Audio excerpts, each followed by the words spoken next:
Hi, I'm Josh Benner, and this is today's Faith Matters. What does the word Christ mean to you? If you think it's Jesus' last name, then this episode is for you. The word Christ is used hundreds of times in the New Testament.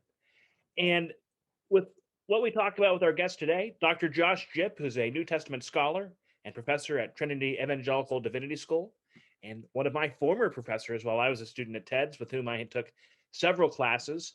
So excited today to talk with Dr. Jipp about his new book, The Messianic Theology of the New Testament, where he looks at the word Christ and other messianic terms and titles and motifs that we see throughout the New Testament and argues that it is the unifying theme and thread throughout the New Testament. So, incredibly important to how we understand the New Testament and how we understand the Bible. Dr. Jipp has a PhD from Emory University in Atlanta. He's written several books, including Saved by Faith and Hospitality, another great book that looks at hospitality themes, especially in Luke and Acts and the Gospel of John. He also has a book called Christ is King, which looks at the royal theology of Paul's letters. Such a wonderful scholar, and was so excited to have this conversation with Dr. Jipp, and I hope you'll enjoy it. Thank you so much.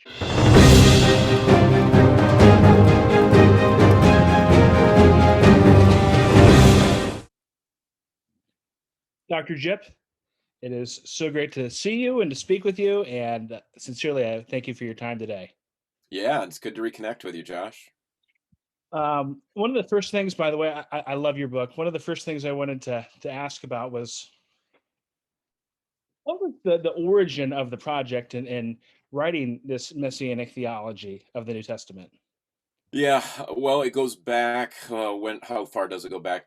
To some extent, it comes out of a work I did called Christ is King, which was a book on how Paul uses the language of Christ. The Greek word there is Christos to mean the Messiah, the anointed one of the Old Testament, and how scholars often had sort of underplayed the significance of Jesus' messiahship for understanding the arguments that Paul makes.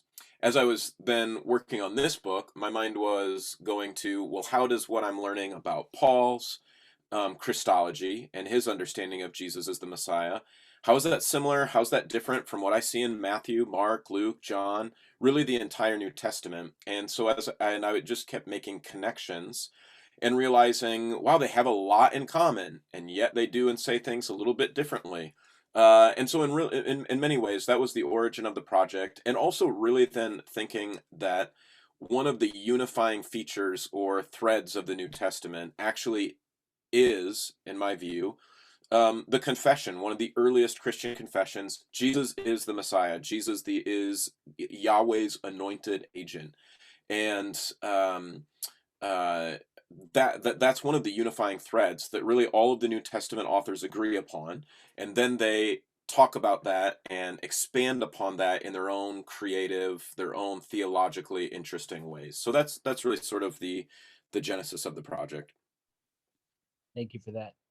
Now, early on in the book, you say that you believe that the central argument of the book is that the messianic identity of Jesus of Nazareth is not only the presupposition for, but also the primary parentheses, though certainly not exclusive in parentheses, content of New Testament theology.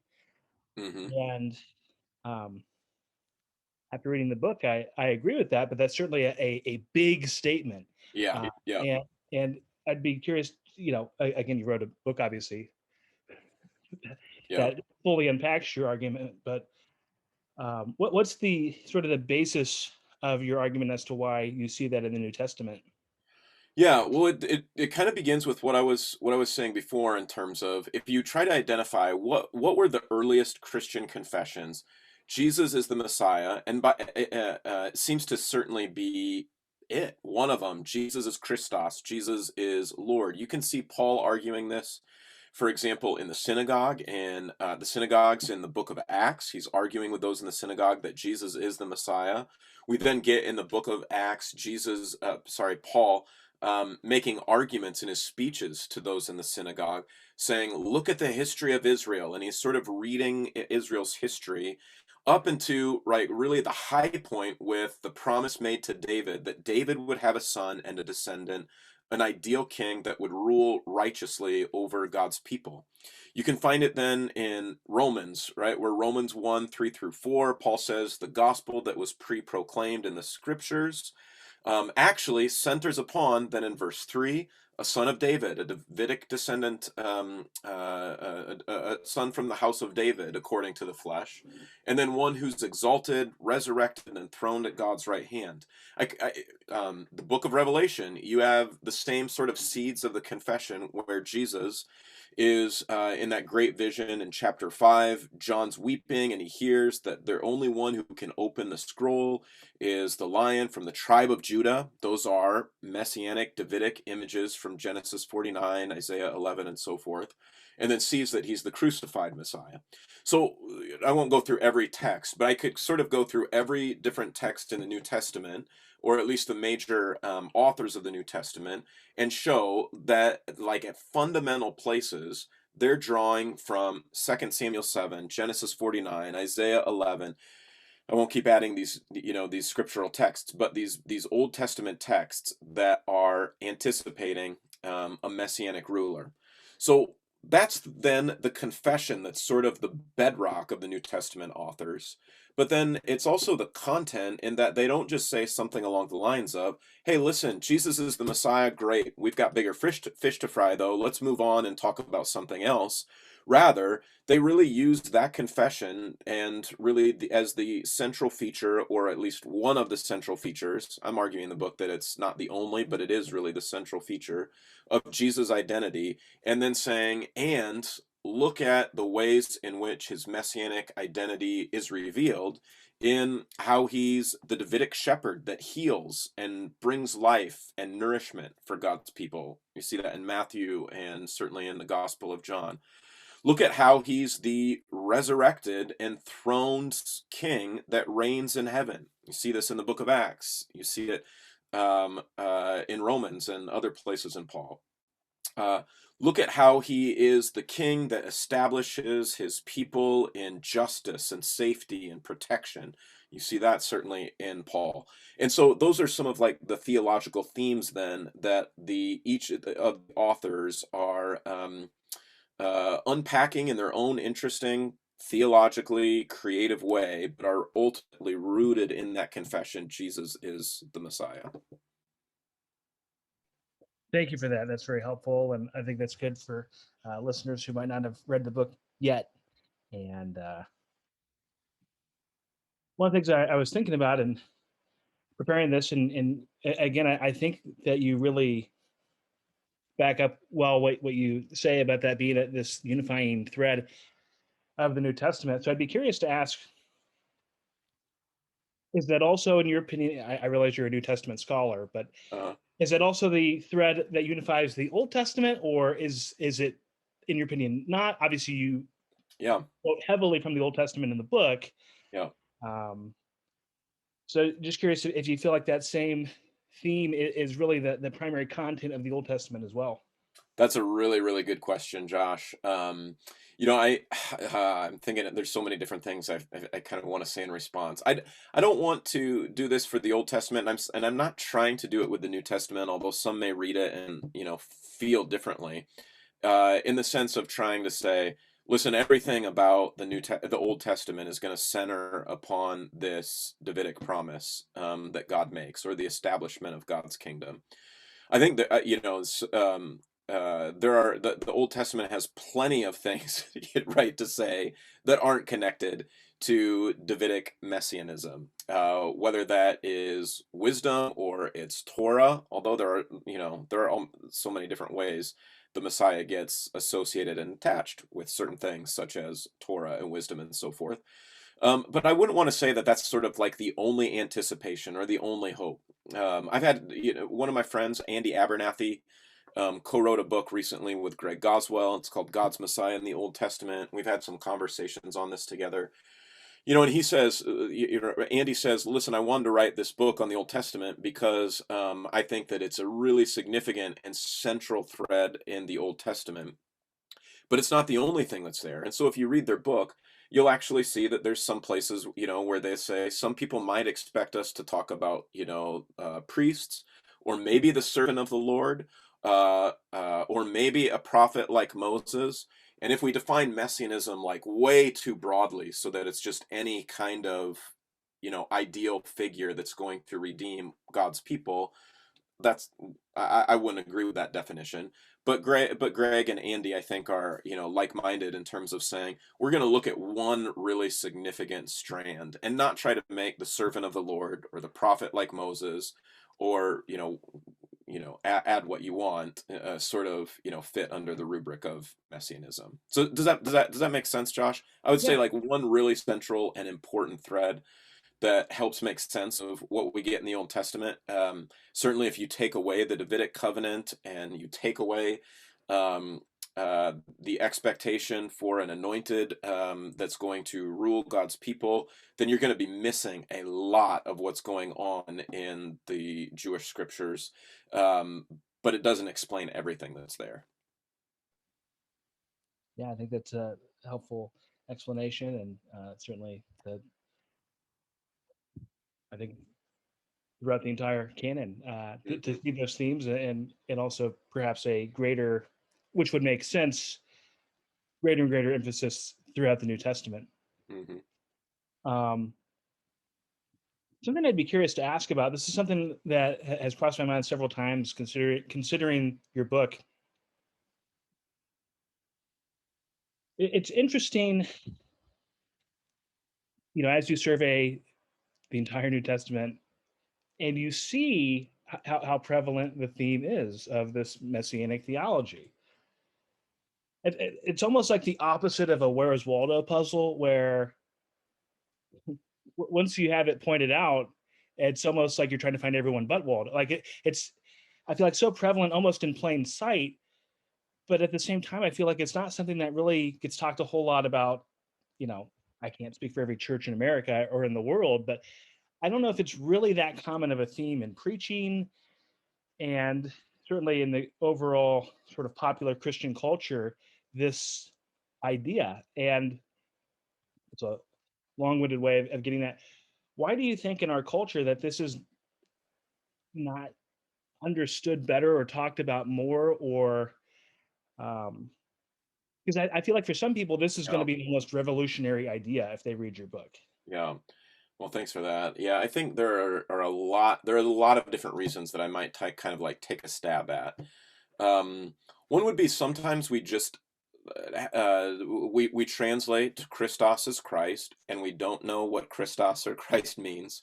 We don't know that actually, in the Old Testament, that the Messiah from the house of David is the designated king or agent of Yahweh. So, the anointed is actually shorthand for the anointed of Yahweh. Like the anointed, the Messiah is the one who makes tangible God's presence and implements his reign and his rule. Anyway, I'm getting into the Messianic theology too much, but when we translate then Christos as Christ, and we just think of we've heard that word so often, like Jesus and Christ don't mean anything different to most of us. Um, and our Bibles, most translations don't help us. I mean, I'm surprised at some of even the revisions of different translations that continue to translate Christos in a way that doesn't bring out the fact that it is a messianic designation. And so, people maybe that are in the pew or pastors or whatever, like the Bible translations themselves are not necessarily helping. So that would be one reason. A second reason I would say sometimes might be, there might be sort of anemic sounds too negative, but a little bit of an anemic like soteriology that doesn't, let me put it this way, doesn't know what to do with the resurrection, exaltation, and ascension of Jesus to heaven. So almost every New Testament book either explicitly argues or assumes the importance of the connection between Jesus' messianic identity and his heavenly exaltation and enthronement. I'll just real quick say the book of Acts on this, for example. The book of Acts is so in so many ways about resurrection. And Peter, after he says, the Pentecost episode, what is, why are these people able to talk in the way that they're able to talk? And Peter says they're not drunk.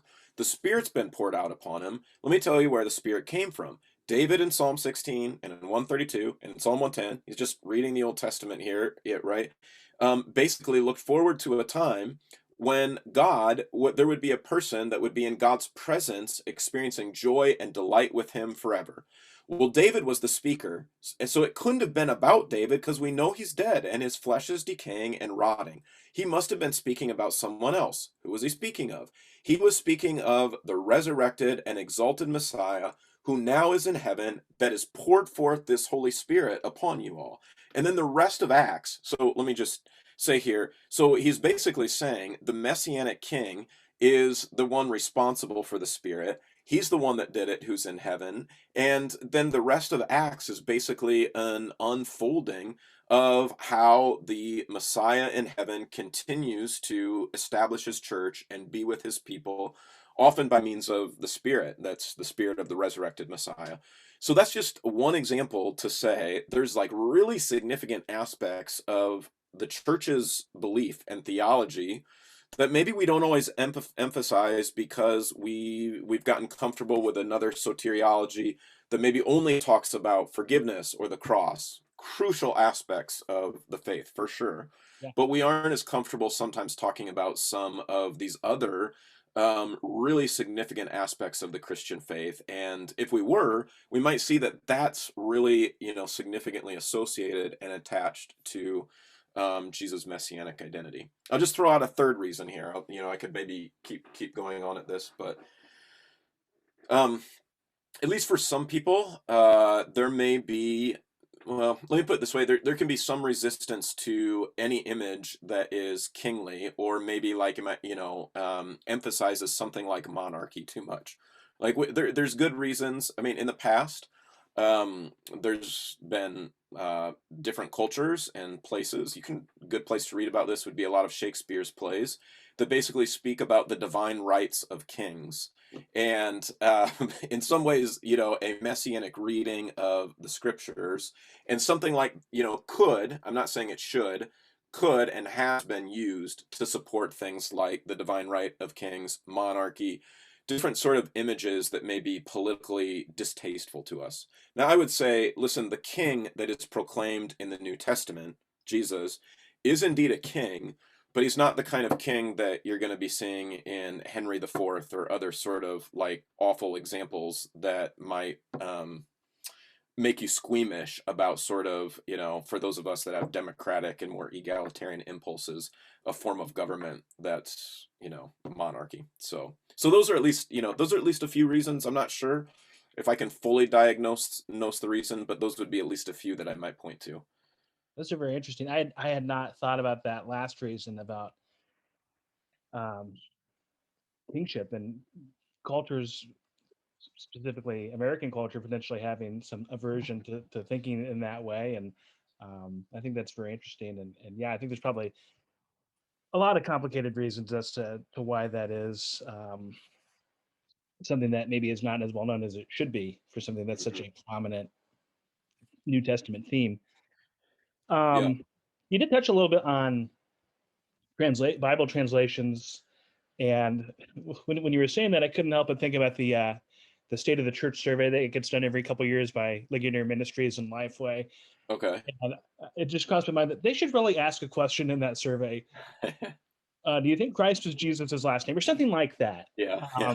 Because I would bet a high percentage of people think that that's what Christ, that his parents were Mary and Joseph Yeah. Christ, and as opposed to being a title. Yeah. And so, again, this is just your opinion. Do you think it would be helpful if, and there might be, I think of the popular English Bible translations. Um, do you think it would be helpful if they ever went more to a word like Messiah? I realize Christ comes from the Greek Christos, Hmm. Hmm. so I mean it's hard to Yeah. criticize that translation. But if a word like Messiah would force people more to put more consideration into the meaning of the term. No, I think so. There are I mean, there's some tricky elements here. There, one would be, let me just back up and say there are certain texts where New Testament scholarship, where I would disagree with in terms of in the past. For example, many scholars for a long time have thought that Christos actually basically turned into another name for Jesus. I could give a longer talk on that, but so you would need a translation committee then that was basically convinced of my argument and people that have gone before me, or I helped me make my argument, like Matt Novenson and Mike Bird, and there are others, but would be convinced and say, no, listen, actually, it's not a title there either. And I would have to be would have to be convinced of that, and then say, so what's our best translation? What's our best translation equivalent for it? Is it Anointed One? Is it Messiah? But I certainly would say, yeah, I think that would be a great project for New Testament, for translators of the New Testament.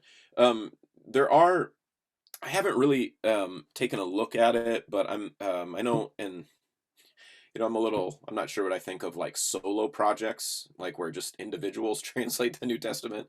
But N.T. Wright, I'm quite sure in his, translation of the New Testament, is certainly going to be, I think, translating Christos as Messiah. But yeah, I think sometimes, even I don't remember if you had Greek with me or not, Josh, but Yeah, some, did you? Okay. that's why I Sometimes to me, said it's it. even just helpful to use a little bit of a different word sometimes, so we don't get so comfortable or in a groove with thinking that there's like our English translation is just sort of a translational equivalent of what's in the Greek text. And so even just sort of disrupting or destabilizing some of the different terms that we come across can be helpful to get people to say, what does this actually mean?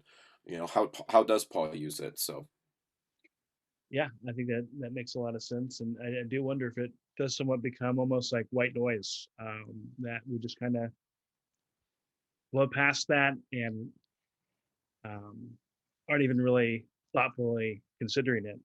yeah, yeah, Um, I'd be curious if somebody were to read the description of the book or reviews of the book, and they're not a scholar, they're not somebody who's even been to seminary, and they think that seems just way too over my head. What would be your encouragement of why it's important?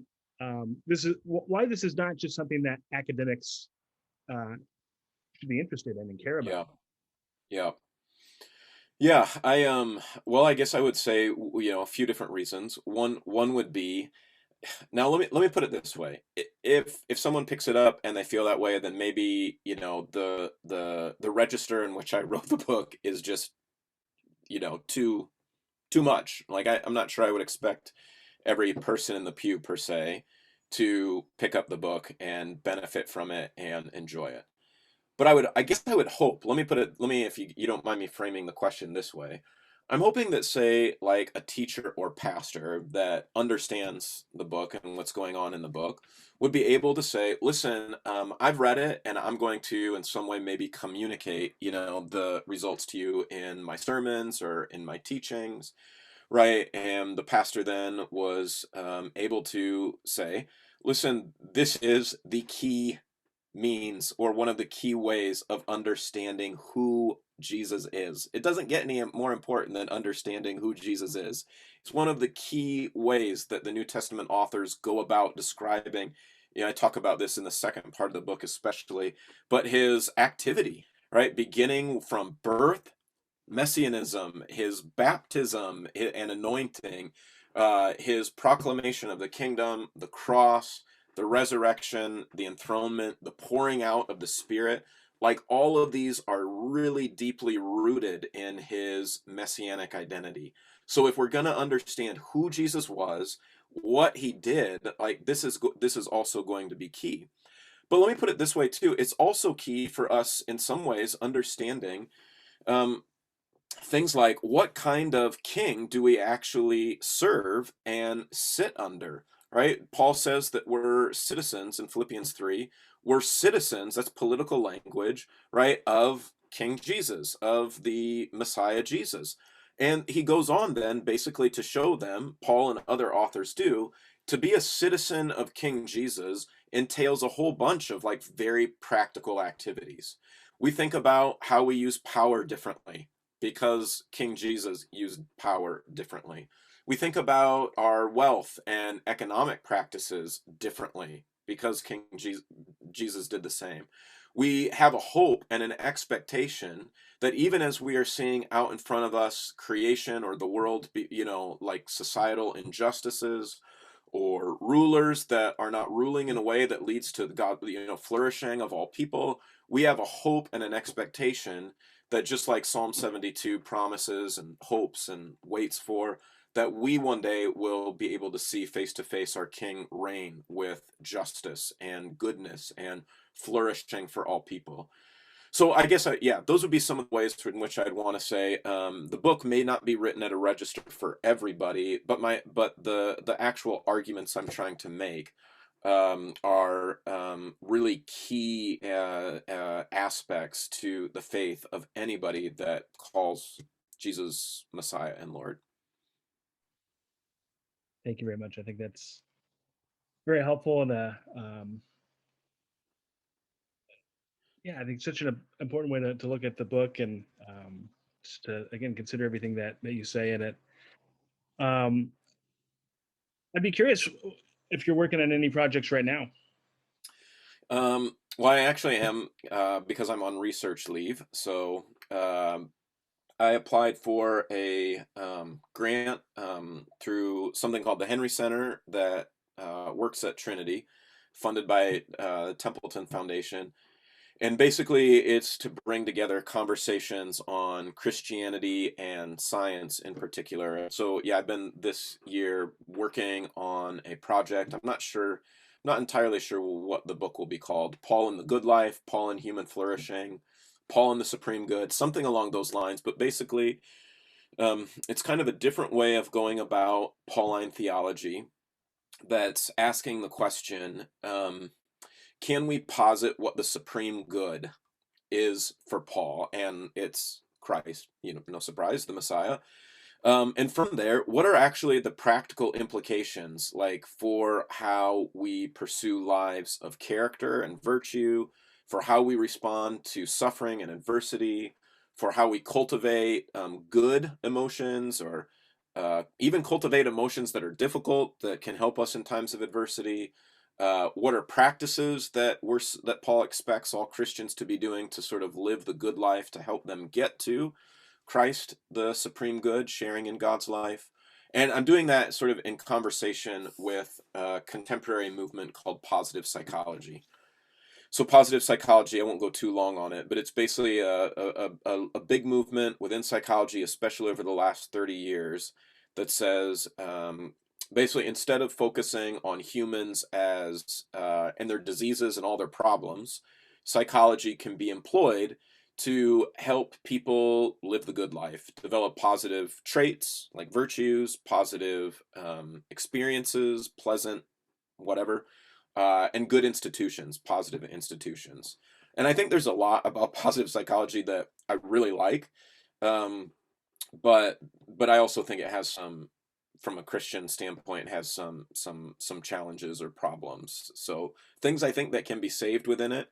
Not that the positive psychologists are going to become Pauline Christians per se, but ways that I think the Apostle Paul could look at it and say, there's some really good stuff there, but actually I've got the vision for the real life, the truly good life. So if that, entices you, and this is actually sort of what the goal of the book is, sort of an invitation to come over here, look and see at what, Paul's notion of uh, living well looks like. So anyway, that's the main thing I'm working on. I'm working on a Gospels textbook that's pitched towards undergrads and seminary students, and that's really, and I'm trying to coach my kids in baseball. I always squeeze that in too. So That's good. That time of yeah, year.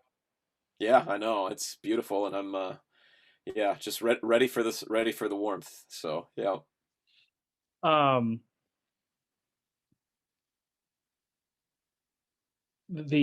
by the way, the Paul project seems like it is going to be very interesting. I feel like when I read your books, I think you truly have a gift for the same thing with your Gospels class that I took at Trinity.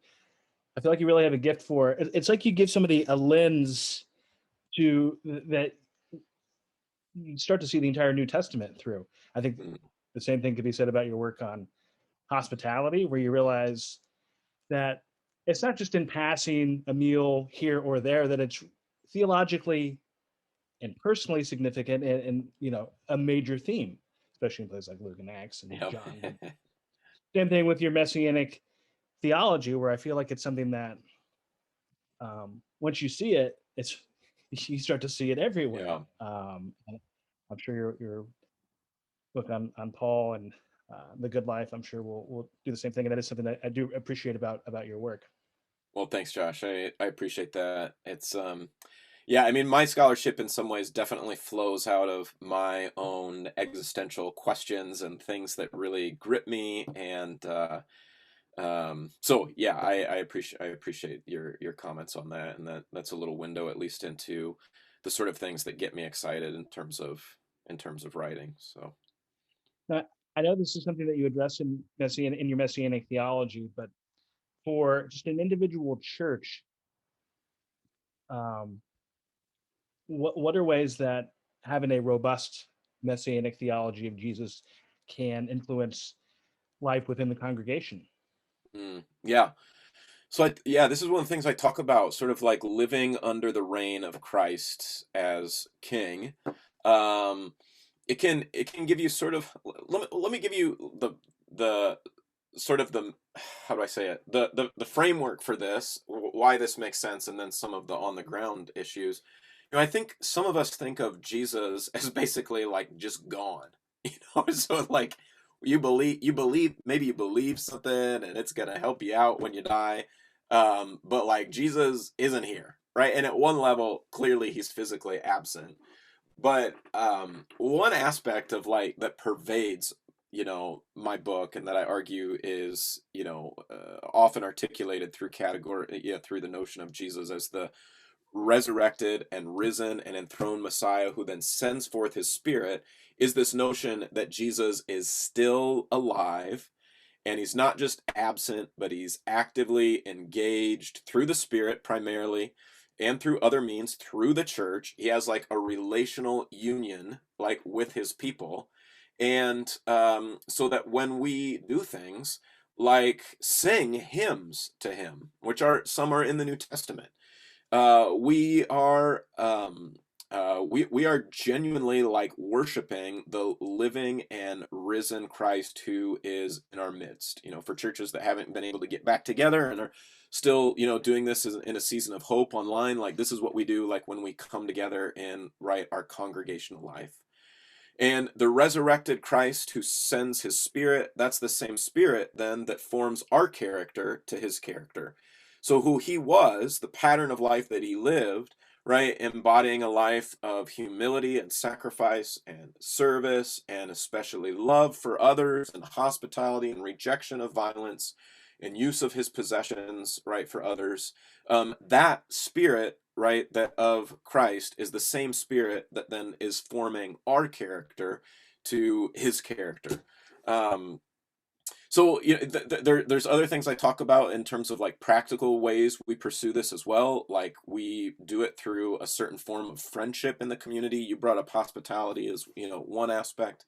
We do it through cultivating a certain sense of hope, not just hope as a general optimism that things are going to work out, but because the Spirit of the risen Messiah is here with me as a down payment and causes me to cry out, Abba, right, Father, Galatians 4 and Romans 8, right, we have an expectation and a hope that Christ is going to return and is going to restore this world, as it says in places such as Romans 8, where we, as those created in the image of God, will be able to genuinely flourish and will rule righteously and well as God's good stewards over creation. I don't know. I might just be going on and on at this point, but those are some of the ways that I'd like to think there's some practical implications. And I'm not saying the only way you get there is Messianic theology, But I think, yeah, when you do, when you do understand what I'm referring to as, Messianic theology, or the different Messianic arguments that are wrapped up in our New Testament texts, these are some of the practical implications and results that follow. That's great. That's both, I think, an encouraging and also a challenging view, just to consider what we're doing as a church, and the wonderful and also high calling that we are given and that we are invited into. Dr. Jipp, sincerely, I want to thank you for your time. And I don't have one favorite professor from Trinity, but you are sincerely on my Mount Rushmore of my top four. So you have a top four. Yes, absolutely. Okay. No, I'll take it. That's all right. And I appreciate that. Yeah. not It's much. honestly such a yeah, I've been saying this recently because of COVID, and we're, just missing, seeing students, but that what truly one of the joys is not only the students that are currently there, but then also being able to, de develop friendships out of former students, and just even keep in touch with former students. So, I'm grateful for the work that you're doing, Josh, and just for a chance to be able to have a, fun conversation for 30, 40 minutes, whatever it's been. So, Well, I really, really appreciate that. And I continue to learn from you. I really do. And well, thanks. one last question I have: first to fifth, what are going to be the finishing standings in the AL Central? Yeah, everybody here in Chicago, man, it's crazy. All the people, all the White Sox fans have come out of the woodwork. Um, so, I'm just everybody here thinks they're like World Series or bust. In fact, I think their general manager or president of operations basically said, a successful season's only going to the Series. Problem is, they're totally looking past the Twins. So I'm gonna go number one Twins, number two White Sox, number three Indians, uh, number four Royals, number five is going to be the Tigers, and as an Ohioan, I assume you're a Cleveland fan. I am, yeah. Yeah. So I love Eddie Rosario. We didn't sign Eddie Rosario. You guys got him. It's going to be tough to see him. It's going to be tough to see him in a Cleveland uniform, but My former pastor I served with in Minnesota said the same thing. A lot of yeah, sadness among Twins fans. By the way, it might have Cleveland, been the right decision, but it's painful. He was such a I mean, free swinger, so it might have been the right move, but we loved him. You know my dog's name? Puckett, Buxton, Buxton, after the center fielder. Yeah, so what do you think? What do you think my Cleveland, standings are right? Cleveland. Fourth and fifth are probably right. Cleveland won, obviously. Um, I, I'm neutral on the Twins as being a fan. I don't like or dislike them. I do pretty actively dislike the White Sox, so I would not like to see Yeah. them succeed. All This right, this is the point. You're just picking with your heart here.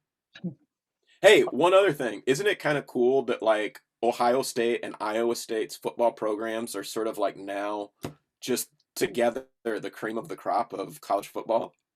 something like that, yeah. Um, I almost said that in your introduction that you have a almost masochistic interest in sports with the teams that you root I for. know. Iowa State definitely had a good year this year, and Yeah, for I'm once, it's happy for fun. them. Yeah. Yeah, Yeah. Yeah. And I'm obviously joking. We're not quite to the, Buckeyes level yet, but just wait. Just wait. We're little by coming. little, baby steps. Yeah. Cool. Well, once again, Dr. Jipp, thank you so much for your time. Really appreciate the book, and it's a book that I know that uh, if I'm given a long life, 10 years, 20 years from now, 30 years from now, I'll still be benefiting from. Cool. Well, that's great. Thanks so much, Josh. Been fun.